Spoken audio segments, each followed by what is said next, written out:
Hello students, today we will study about the physical and the chemical properties of group 15 elements. आज हम लोग study करेंगे physical and chemical properties group 15 elements के. In last class we have already studied that which are the physical properties of group 15 elements. Last class में मैंने आप लोगों को बताया था कि ग्रुप 15 एलिमेंट्स के कौन कौन से फिजिकल प्रॉपर्टीज होते हैं. जैसा कि देखिए मैंने यहाँ पे बताया था आप लोगों को कि ये सारे जो है ये फिजिकल प्रॉपर्टीज़ है, जैसे एटॉमिक रेडियस. ठीक है, तो आज हम लोग इसको फिर से स्टडी करते हैं. जैसे ये एटॉमिक रेडियस, तो एटॉमिक रेडियस जो है ये एक फिजिकल प्रॉपर्टीज़ है. तो एटॉमिक रेडियस क्या है, atomic radii and ionic radii क्या होते हैं. तो it is 1/2 of the distance between the nucleus and the outermost electron present in the valence shell. ठीक है, एटॉमिक रेडियाई जो होता है वो क्या है, न्यूक्लियस और आउटर मोस्ट इलेक्ट्रॉन के बीच का जो डिस्टेंस होता है उसे ही बोला जाता है एटॉमिक रेडियाई. एटॉमिक रेडियाई जो होता है जिसे हम और आयोनिक रेडियस, एटॉमिक रेडियस और आयोनिक रेडियस जो होता है वो down the group the atomic and the ionic radius increased due to the incorporation of additional shells. जब हम लोग टॉप टू बॉटम आते हैं किसी भी ग्रुप में तो हम लोग क्या देखते हैं कि एटॉमिक और आयोनिक रेडियस जो है वो बढ़ रहा है, और ये किसके कारण बढ़ता है, due to the incorporations of additional cells. जैसे जैसे एडिशनल सेल्स जो होते हैं वो बढ़ते हैं वैसे ही एटम का साइज भी होता है वो इंक्रीज होता जाता है. ठीक है, अब हम लोग अपने सेकेंड पार्ट को पढ़ते हैं. Second part is ionization energy, जिसको कि आयोनाइजेशन एंथैल्पी भी बोलते हैं. तो लास्ट क्लास में भी मैंने आप लोग को बताया था आयोनाइजेशन एंथैल्पी है क्या, amount of energy needed to remove electron from the atom. Means कितने अमाउंट में एनर्जी की रिक्वायरमेंट होती है कि किसी इलेक्ट्रॉन को किसी एटम से रिमूव किया जा सके. This is called as the ionisation energy और ionisation enthalpy. Down the group the ionisation energy is decreases due to the increased atomic size, which reduces the force of attractions on the outermost electron by the nucleus. जैसे जैसे हम ऊपर से नीचे जाते हैं तो आयोनाइजेशन एनर्जी डिक्रीज होता है. क्यों होता है, क्योंकि एटम का साइज इंक्रीज होता है जो कि फोर्स ऑफ अट्रैक्शन जो है उसको कम कर देता है on the outer most electron by the nucleus. यानी कि न्यूक्लियस और जो आउटर मोस्ट इलेक्ट्रॉन जो होते हैं उनके बीच में जो फोर्स ऑफ अट्रैक्शन जो होता है वो कम हो जाता है. ठीक है, क्यों होता है, क्योंकि एटम का साइज जो है वो इंक्रीज हो जा रहा है. तो ये है आपका ionization energy. Third one is the electronegativity. What is electronegativity? The electronegativity is the capacity of an electro atom to attract its self-shared pair of electron that is shared with another atom in a molecule. Electronegativity is depend on, इलेक्ट्रोनेगेटिविटी किस पे depend करता है, it depends on the smaller atomic size, greater nuclear charge and the higher electronegativity value. ये तीन चीज़ों पे ये इलेक्ट्रोनेगेटिविटी जो होती है वो डिपेंड करती है. ठीक है, अब हम फोर्थ पॉइंट अपने पढ़ेंगे. फोर्थ पॉइंट जो है वो है हमारा melting and boiling point. Melting and boiling point increases from nitrogen and arsenic and then decreases to antimony and bismuth. Melting और बॉइलिंग पॉइंट जो होता है वो बढ़ता है कहाँ से, फ्रॉम नाइट्रोजन से आर्सेनिक तक, और उसके बाद डिक्रीज हो जाता है एंटीमनी टू एंटीमनी में और बिस्मथ में, जो हमारे ग्रुप के लास्ट एलिमेंट्स हैं.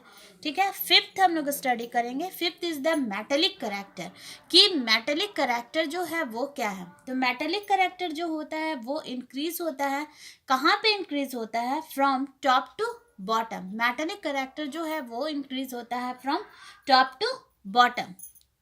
अब हम अपने सिक्स पॉइंट को पढ़ेंगे. Six point is the catenation. Catenation क्या है, तो कैटेनेशन जो होता है ग्रुप 15 एलिमेंट्स का, इनका लोअर टेंडेंसी होती है, lower tendency of catenation due to low bond dissociation energy of metal metal bond. यानी मेटल मेटल के बॉन्ड जो होता है उसमें डिसोसिएशन एनर्जी जो होती है वो लो हो जाती है और ये लोअर टेंडेंसी ऑफ कैटेनेशन के कारण होता है, ठीक है। Allotropy, seventh point is allotropy. Allotropy means that these elements exist in more than one form and जैसे for example phosphorus exist as bright red phosphorus. Phosphorus में जो है वो हम लोग को वाइट भी फॉस्फोरस मिलता है, रेड फॉस्फोरस मिलता है। Arsenic exist as yellow and grey, whereas antimony exist as yellow allotropic forms. तो ये सारे जो हैं ये एलोट्रॉपिक है। Last point is the oxidation state. Last point जो है वो क्या है, ऑक्सीडेशन स्टेट है। तो the elements of these groups also show higher oxidation state of +3 and +5। ये जो है ये ऑक्सीडेशन स्टेट शो करते हैं +3 and +5 and they have also -3 oxidation state. और जब ये जो है वो -3 ऑक्सीडेशन स्टेट भी शो करते हैं। इनके ये अलग अलग रीजन्स होते हैं। तो हम लोग को बस ये जानना है कि ये कौन कौन से ऑक्सीडेशन स्टेट जो है वो उसको शो करते हैं, ठीक है। तो ये हो गए सारे फिजिकल प्रॉपर्टीज। अब हम लोग आज जो स्टडी करने जा रहे हैं वो है हम लोग का केमिकल प्रॉपर्टीज, ठीक है। तो केमिकल प्रॉपर्टीज किसके, ग्रुप 15 एलिमेंट्स के हम लोग केमिकल प्रॉपर्टीज को स्टडी करेंगे। तो केमिकल प्रॉपर्टीज में देखिए सबसे फर्स्ट जो है वो है आपका कि रिएक्शन विथ हाइड्रोजन। हम लोग सबसे फर्स्ट जो है वो कौन सा केमिकल प्रॉपर्टीज स्टडी करेंगे, reaction with hydrogen. Group 15 elements react with hydrogen to form hydrides. Group 15 elements जब हाइड्रोजन के साथ रिएक्ट करता है तो ये बनाता है हाइड्राइड्स। हाइड्राइड्स में ये क्या बनाता है, EH3 बनाता है, ठीक है। तो EH3 मीन्स E ये रिप्रेजेंट कर रहा है एलिमेंट्स को, हाइड्रोजन जो है वो है। तो सबसे फर्स्ट हम लोग इसका रिएक्शन करते हैं N2 के साथ प्लस हाइड्रोजन हम लोग लेते हैं। तो जैसे ये हाइड्रोजन के साथ रिएक्ट किया तो हमको कंपाउंड जो है वो बनाना है NH3। ये बैलेंस नहीं हो रहा है तो हम लोग यहाँ पे करेंगे 3H2, ठीक है। अब मेरा ये बैलेंस हो गया 2NH3, ठीक है। एक रिएक्शन हम लोग और इसमें करते हैं फॉस्फोरस के साथ प्लस H2,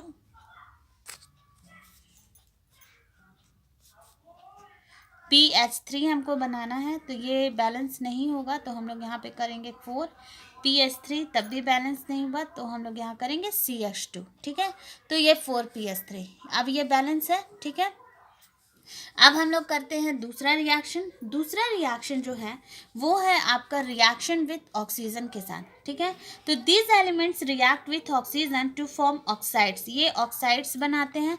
ऑक्साइड्स में ये आपके बनाते हैं E2O3 कंपाउंड्स और E2O5 कंपाउंड्स, ठीक है। ये दो कंपाउंड्स आपके बनते हैं।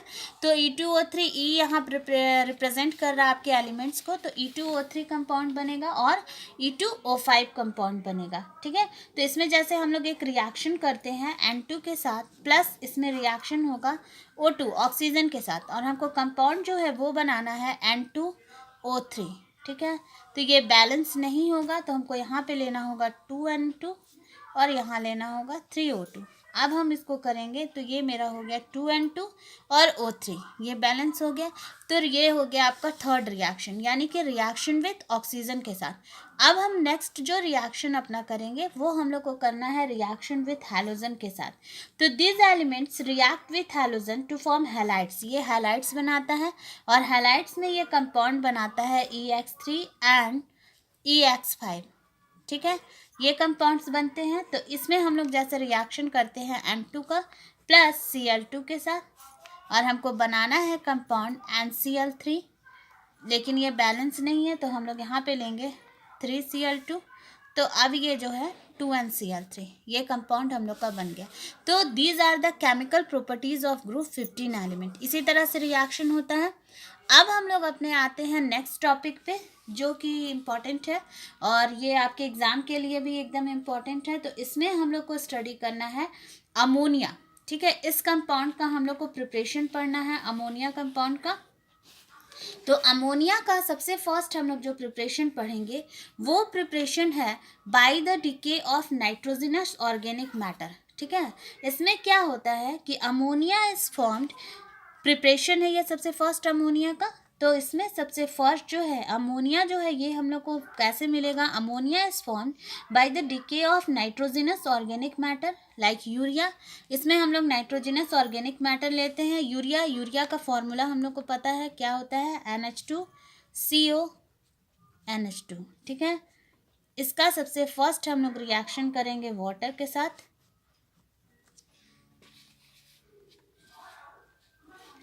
तो ये बनाएगा NH4 2CO3 अमोनियम कार्बोनेट, ये ठीक है। अब जब हम लोग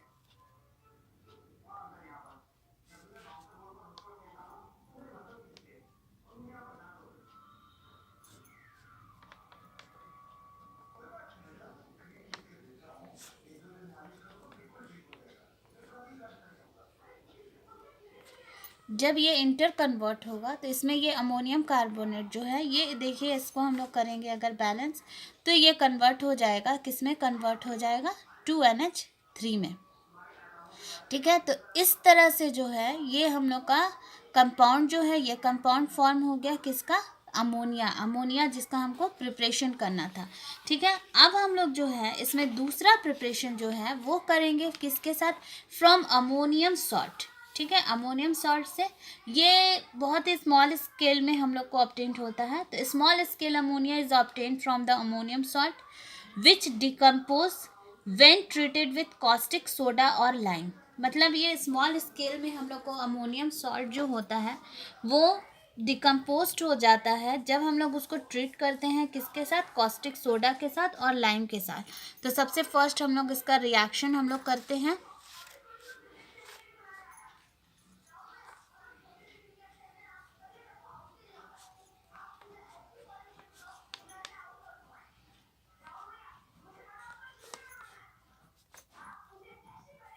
NH4Cl जब है वो आपका CaOH2 के साथ रिएक्शन करता है,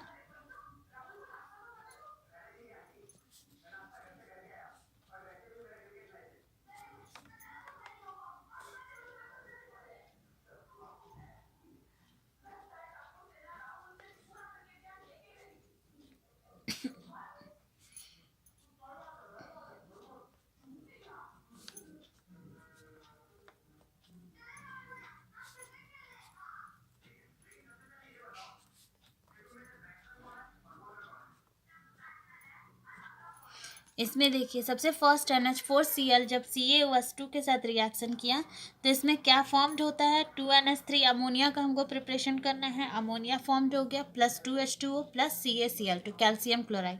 दूसरा हम लोग अमोनियम सल्फेट का रिएक्शन करते हैं सोडियम हाइड्रोक्साइड NaOH के साथ, तो ये क्या बनाता है? 2NH3 जिसका हमको प्रिपरेशन करना था प्लस 2H2O प्लस Na2SO4 यानी कि सोडियम सल्फेट, ठीक है। तो अब हम लोग अपना नेक्स्ट रिएक्शन जो है वो करने जा रहे हैं, लास्ट हम लोग का है, ये बहुत ही इंपॉर्टेंट है और ये है आपका बाय हैबर प्रोसेस से, ठीक है।